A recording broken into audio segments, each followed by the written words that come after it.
This is your Tomorrow Space News for February 6th, 2019. Now, there is no space traffic report this week, so let's just jump straight into it. And we're going to begin with a whole bunch of rocket engine tests. First up, we had the second test firing of a P-120C solid rocket motor from the Ariane group on January 28th. This new motor is slated for use on the upcoming Ariane 6 and Vega C first stage. The test lasted 135 seconds and was done in the Kourou, French Guiana test site. This is the largest monolithic carbon fiber solid rocket motor in the world, and it has over 142 tons of solid propellant. Then a day later, on January 29th, Firefly Aerospace came out with this awesome video of what appears to be their Lightning 1 engine. Now, if you're thinking to yourself, hey, I thought Firefly went bankrupt, you'd be basically correct. Firefly Space Systems did indeed close down all work in December of 2016, but was later acquired and turned into Firefly Aerospace. Now, this phoenix of a space company is skipping their original smaller Alpha 1 launch vehicle and moving straight into their Alpha 2. Firefly has recently shown not only these awesome engine tests, but also a COPV, or carbon overlay pressure vessel, burst test, and vehicle tankage. So they're bending metal and making fire again. Firefly Aerospace also recently won one of the commercial lunar payload services contracts from NASA. It's currently about 140 employees strong, and they're hiring. On January 31st, Rocket Lab performed a static fire of their 9 Rutherford engines. This is in preparation for the R3D2, or Radio Frequency Disk Reduction Deployment Demonstration mission for DARPA. This mission is to test a prototype antenna to test improvements for radio communications on smallsats. The antenna can be compacted into a very small space, allowing volume-limited launches to still provide great radio communications, or that's the hope at least. We'll find out more when the Electron rocket launches R3D2, slated sometime in February. And finally, on February 3rd, Elon Musk tweeted several videos of SpaceX's new Raptor engine. This was the first test of a full-scale engine, and it only lasted a couple of seconds, but it was gorgeous. SpaceX posted on Instagram that the engine chamber pressure reached 170 bar, that's about 170 times the pressure at sea level. It had 116 metric tons of force, and all of that at 60% power. You may have noticed a green tinge at startup, which is typical for SpaceX engines, but this one's a bit different. Typically, that green startup flares from a chemical reaction of something called TTAB, or triethyl aluminum triethyl boron. And when it comes in contact with oxygen, it ignites, and it ignites green. However, Raptor doesn't use TTAB like the current SpaceX Merlin engines. It uses Methalox torch igniters, so there shouldn't have been a green flare. Elon tweeted that the green tinge was likely a camera saturation issue or copper from the chamber. It was still beautiful nonetheless. Over the past week, India reached a milestone in their human spaceflight program. Did you know that India has quietly been developing their own human spaceflight crew capsule, and on a shoestring budget? This is for real, and they've done lots of studies and tests to see if they can even pull this off. And for many years, they didn't officially have a spaceflight program. During the time when their program wasn't official, they've already launched 2 test payloads to gain experience with re-entry heat shield technology. And there was a really big test last year of their launch abort system, so that the capsule will be pulled away from a malfunctioning rocket, just in case. And once that test was successful, the government of India officially launched their human spaceflight program, with the goal of an operational 3-person crew capsule flying in space by 2022. The capsule is called Gaganyaan, and the crew that rides it will be called Vyomanauts. The milestone that India recently met was opening their Human Spaceflight Center, the Indian equivalent of NASA's Johnson Space Flight Center. India's Human Spaceflight Center will be responsible for implementing the Gaganyaan project, which involves end-to-end mission planning, development of engineering systems for crew survival in space, crew selection and training, and also pursuing activities for sustained human spaceflight missions.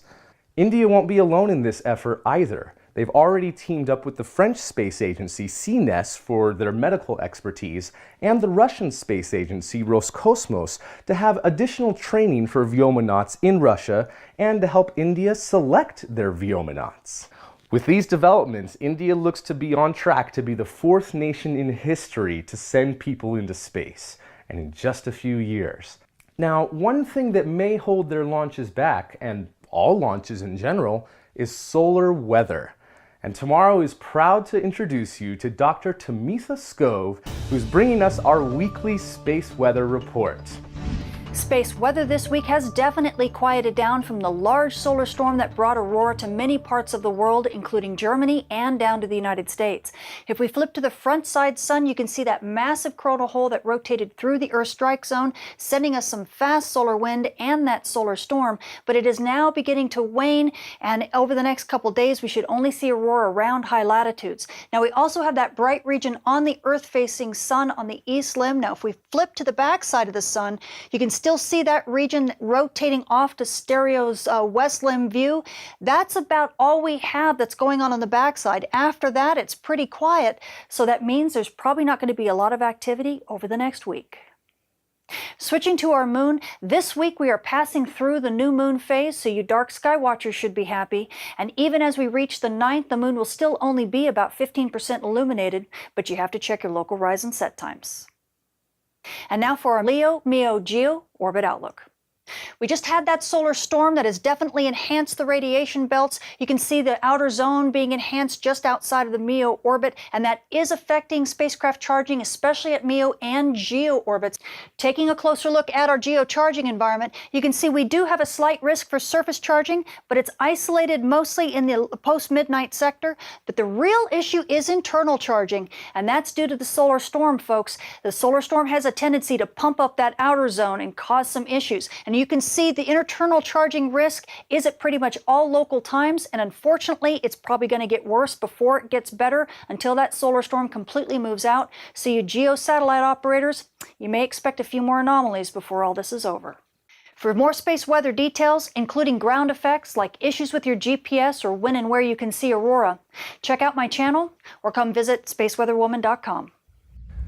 Earth is protected from space weather by a magnetic field, and our atmosphere also protects us from most celestial objects. But the moon, not so much. Recently, two surprises from our closest celestial neighbor have appeared. Figuring out the rate at which asteroids hit the Earth has long been desired, so we have a solid understanding of just how important planetary defense is. And a team from the University of Toronto has determined this rate and compared it to the rate in the solar system's past. And the news is not good. Impacts occur at a frequency 2 to 3 times more than they did 290 million years ago. Radiometric dating of rocks on Earth helps, but the moon doesn't have active geology, nor does it have erosion from wind or water, so it's the perfect laboratory to figure this out. NASA's Lunar Reconnaissance Orbiter has an instrument called a radiometer. This takes accurate measurements of just how much heat is leaving the moon's surface during the lunar night. And rocks, they radiate more heat than the fine powdered regolith, and this was used to date the ages of craters. You can also look at the number of total craters as well to determine their age. A young crater is devoid of smaller craters inside of it, but older craters have more craters inside of them. This is the natural equivalent of, yo, moon, we heard you like craters, so we put some craters in your craters. Compared to the known craters on the Earth dating back as far as 650 million years ago, they found that the rate of impacts increased about 290 million years ago. So what caused this? Well, likely several large collisions occurred between objects in the asteroid belt. This ended up scattering debris into the inner solar system. So get your cosmic hard hats on. It's going to be a bit dodgy for the next few 100 million years. But that's not the only thing the moon is telling us. We may have actually found a little bit of ancient Earth on the moon, and just so happened to bring it home. Meet Big Bertha. This was the largest rock sample brought home by Apollo 14, but Big Bertha almost didn't make it to the Earth. Now, Apollo 14 was commanded by the first American in space, Alan Shepard, and with a crew including fellow moonwalker Edgar Mitchell and Stuart Roosa, who would stay on board of the command service module to keep it tidy. But it was fraught with problems. Docking between the command module and the lunar module was problematic and nearly didn't occur. Then a landing radar glitch with the lunar module during descent to land on the moon's surface almost caused a landing abort to be called. But they ended up landing in the Frau-Mora Formation. This is where Apollo 13 was originally planned to land, and Shepard and Mitchell collected about 43 kilograms of lunar rocks and regolith. Now, Big Bertha was one of those samples, and recent analyses conducted by an international team at Curtin University in Australia found that it contained granite, a highly unusual type of rock to find on the moon. Now, in addition, it also contained quartz, even more unusual to find on the moon. And if that wasn't enough to make this sample bizarre, its chemical fingerprints showed that its formation was rife with water and oxygen, and these are things that the moon lacks. So what's the simplest explanation? Well, it's a rock from Earth, and it got blasted into space by an impact roughly 4 billion years ago during the period of heavy bombardment, and then itself impacted into the moon, only for billions of years later to be picked up and brought back home. Speaking of the moon, I heard SpaceIL is about to send a lander there. Yeah, absolutely, and it's going to take about 2.5 months after launch for that lander to reach Luna. And to start that journey, it's going to be riding along as a secondary payload on the next SpaceX Falcon 9 flight out of Cape Canaveral. And the really cool thing is SpaceIL will then be the first non-government entity to land something on the moon. Originally a Google Lunar X Prize competitor, the lander's been in development since 2011. It was previously known as Sparrow, but is now called Bereshit, which is Hebrew for Genesis. It was recently announced that the final part of the lander has been installed and will soon be ready for flight. Now that last piece to get installed, a data-based time capsule. On this time capsule is a series of digital files containing details about the spacecraft and the engineers who built it, national symbols, cultural objects, dictionaries in 27 different languages and encyclopedias, Israeli songs, landscape and leading figure photos, and a children's book inspired by the SpaceIL mission itself. In addition to the time capsule, the mission also includes a scientific mission. It'll have a lunar magnometer, or LMAG. This instrument will measure the moon's magnetic field during orbit, descent, landing, and during the entire mission on the surface. There's also a planned 500-meter hop in which the instrumentation will remain active, taking measurements. All of these different steps will give scientists magnetic data from the moon at different locations and times to help better understand the electrical property of Luna's interior. Remember, unlike the Earth, our moon has no spinning core to create a magnetic field, so where did these fields come from? Did it once have a spinning core? Or did these fields come from impact events like what Jared was talking about? Hopefully this lander will help us find out. And as I was researching this story, I got to thinking, that digital time capsule, how are they doing that? What are they storing that on? And how are they going to prevent cosmic radiation from just destroying it after a few years? Turns out that SpaceIL will be flying an ARC unit from the ARC Mission Foundation. That's ARCH, but pronounced ARC. If that sounds vaguely familiar, it's because they launched the first of their solar library on the Falcon Heavy demonstration mission using this same technology. The ARC disks are projected to last 5 billion years on the lunar surface and are said to be the longest-lasting storage devices ever created by humans. The first space-based ARC is now in its Roadster Mars orbit. Maybe that's known as a Tesla orbit now. I'm not sure, but it's sitting next to Starman. This is the next ARC, which is then going to be placed, of course, on the moon.